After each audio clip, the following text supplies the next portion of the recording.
This is my second attempt at making this trolling motor mount for my Catch 120 kayak. This is my first attempt right here, and it worked great until I decided to pull the kayak up on shore without first removing the trolling motor. So this is what's going to happen to this mount if you run aground, basically. So you got to watch where you're going, because I don't have a real good method of retrieving kayak motor with this mount. It was just kind of something that happened, but you know, you really don't know what you've got until you try to break it, and that's basically what happened. So I'm gonna remount this one and give it a shot again, because it did propel the kayak very well. It worked out really good. It's just you can't drag it up on shore without taking the motor up.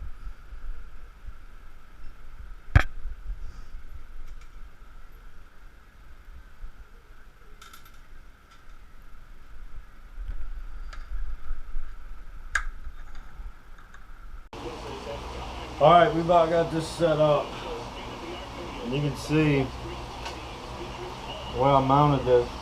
I was going to mount it up here on this duct tape stop that I've made, but it was too hard to turn it. This way I can turn it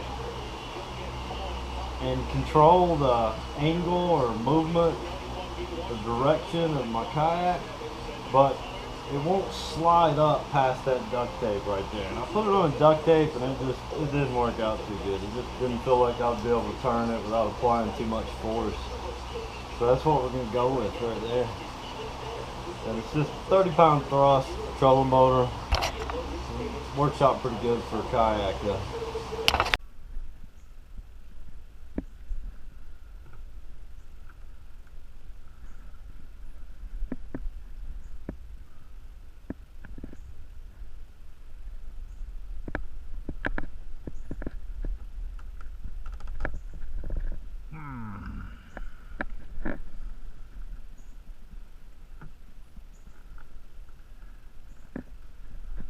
Alright, so we've still got a rod holder right here.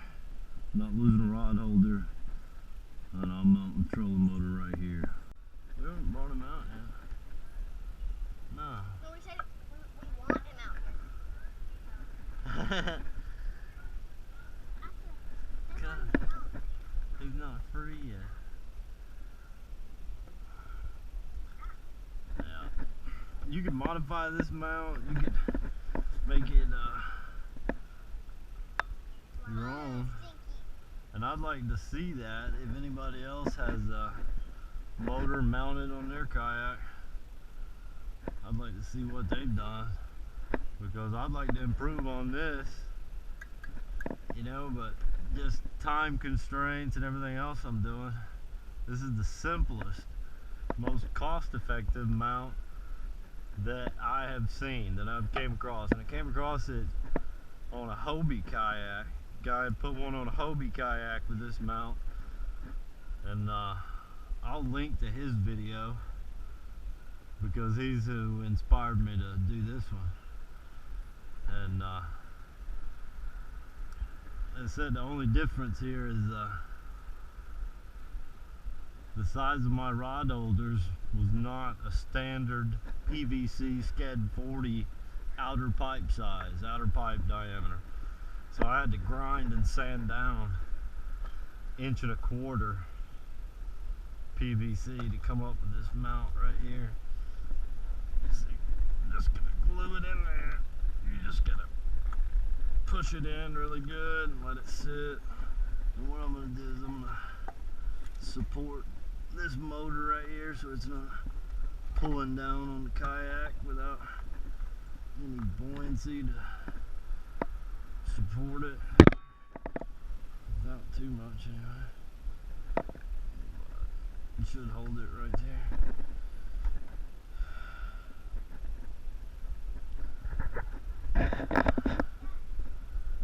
And what I do with the battery is I set the battery right here in this compartment.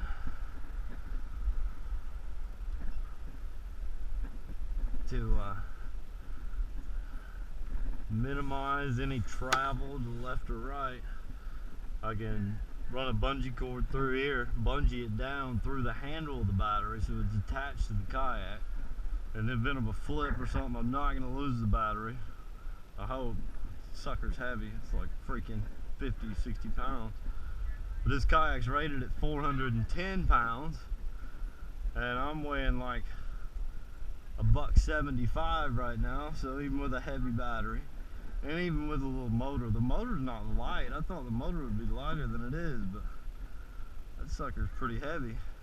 So I scoot the battery over to this side a little bit to counterbalance the additional weight over here. And it's steady.